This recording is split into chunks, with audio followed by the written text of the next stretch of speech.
Wisconsin. 8 to shoot. Davis got through everybody. 1, 2, 3. Perfect. Johnny Davis, a 6'5" guard out of Wisconsin, broke out in his sophomore season, becoming a college basketball star. Davis is a two-way wing that had to carry the offensive load last year for a Wisconsin team that struggled with spacing, and while his efficiency numbers were not pretty, Johnny Davis showcased the makings of a potential star in the NBA. While he was looked at as a potential top 5 pick earlier in the season, Johnny Davis's stock has fallen a little bit, but he could still sneak back up there in this year's draft. Davis's biggest strength is his on-ball defense, as he possesses a good blend of upper body strength and lateral quickness. Davis's motor on this end is impressive, he fights hard through screens, and while there are some areas to clean up, there's little doubt that he'll end up being a positive on-ball defender in the NBA. Davis's second positive is his mid-range. Davis has a knack for getting off mid-range shots, he's very creative in this area, and while they might not be the most efficient looks, Davis made enough of them to make defenses respect them. Davis is comfortable off step backs, off fadeaways, and his mid-range scoring ability might be the most NBA-ready aspect of his offensive game.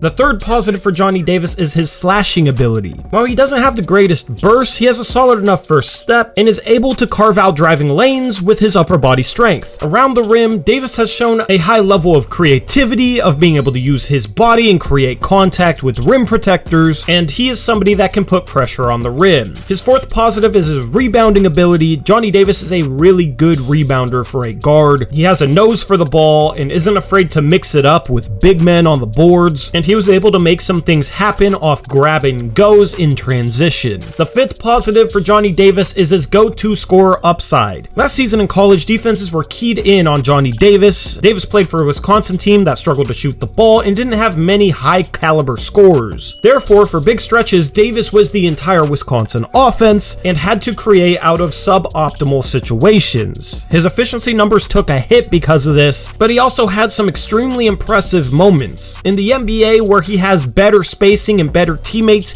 he might thrive as a guy that can put pressure on the rim, knock down shots from the mid-range, being a guy that can handle the ball in pick and rolls, and constantly put pressure on a defense. If he figures out his three-point shot, Johnny Davis has go-to score upside in the league, and I wouldn't be shocked if he averages 20 points per game at some point during his career. Now let's look at his negatives. The first negative is Johnny Davis's shooting consistency. While a lot of his efficiency numbers can be explained away due to a lack of quality shots, Davis still needs to improve as a three-point shooter, and this is a question mark for him in the NBA. Should he not develop into a guy who's a go-to scorer, he's going to need to be able to play off better players, and therefore he's going to have to be able to knock down the three-point shot at a respectable rate. While I do expect him to figure this out, and I don't think his mechanics are bad, this is one of the biggest question marks as he heads into the league. The second negative for Johnny Davis is his quickness. Oftentimes he's not able to quite turn the corner on drives, and while his mid-range game as well as his craftiness and physicality on drives helps him make up for this, those offsetting factors aren't as much of a difference maker in the NBA if you don't have the quickness to turn the corner. The third negative for Johnny Davis is his decision making. Last season at Wisconsin, Johnny Davis took a lot of questionable shots. While he was the guy who had to create a ton of offense for Wisconsin, there were times where he got tunnel vision, missed reads to teammates, and took some very poor shots. While this might not be something to worry about in the NBA, where he has an easier time on offense and has better teammates next to him, it'll be interesting to see how his style of play changes going from college to the league. And the fourth area of improvement for Davis is his handle and his turnovers. Johnny Davis needs to be a sharper ball handler, and in order to be a potential lead guard or a go-to scorer, he's going to have to tighten up his dribble. His mediocre handle led to some turnovers, as well as him just trying to force the issue into set defenses, and this is something that'll need to be cleaned up in the league.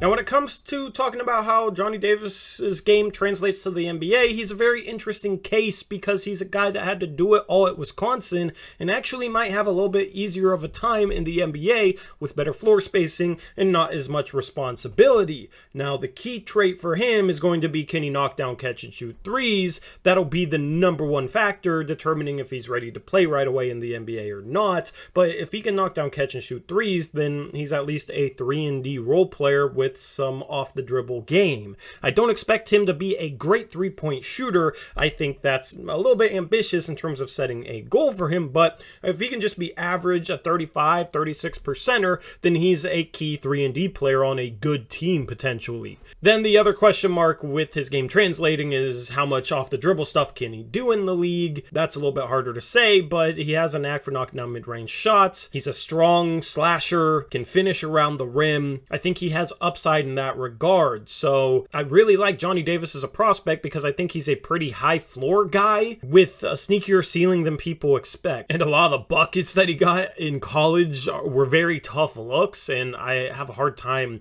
not seeing his shot quality actually go up in the NBA. It'll be interesting to watch that as it progresses. Obviously, the floor is him not shooting the three ball well. At that point, then he's just a defensive guy that doesn't have much offensive value, and maybe he's not a lockdown NBA defender. There's a chance he's just okay, but if you watch the guy play perimeter defense in college, it's hard to see him not being at least good on that end. So even the floor for Johnny Davis is a guy that can provide you value defensively. It's just the offensive game would then be a major question mark. As far as the ceiling goes, I think he's a guy that could run an offense. I think he has the potential to be more of a pick and roll ball handler. I think once he tightens up his handle, which is one of the easier things to develop in the NBA, he can be a little bit shiftier with his dribble, maybe a little bit quicker because of it. He does need to work on maybe his first step, if that's possible for him, and try and become a little bit better at just turning the corner and beating his initial defender. Developing the three-point ball will help some of that because defenders won't be able to sag off him as much. That's where he needs to tighten his handle too, so he doesn't get jammed and doesn't struggle with that. But compared to some other guys in the draft which have some serious concerns that I have a hard time seeing them develop or improve on, with Johnny Davis, we're talking about three-point shooting and ball handling ability. I think both of those are very improvable. So in terms of his ceiling, if he can improve upon both those things and maybe get a little bit quicker, that's a little bit harder to work on, but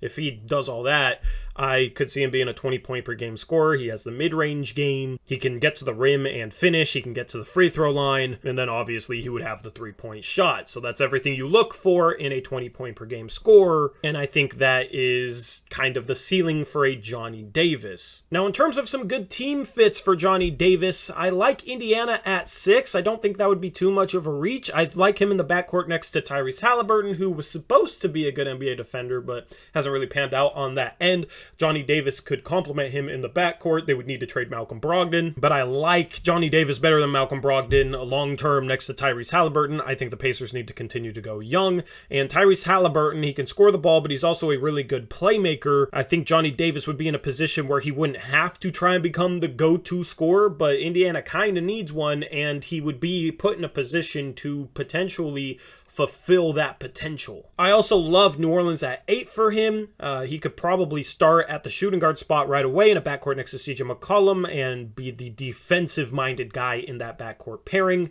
Wouldn't have a lot of pressure there offensively either. Would just need to be able to knock down three-point shots to space the floor for McCollum, Ingram, and Zion Williamson. I think 10 to Washington could make some sense. Maybe you start Bradley Beal at a point guard spot next to a Johnny Davis. That's kind of weird, but Washington's in a weird position, so it's hard to say what's good for them and what isn't. New York at 11 would make some sense too. Him just being a lockdown defensive player to start at the shooting guard position next to an RJ Barrett. I wouldn't mind him 12 to OKC either as a bit of an upside swing there and somebody to pair with Shai Gilgeous-Alexander in the backcourt. That would give them a good perimeter defender, which I think they kind of need out of this year's draft.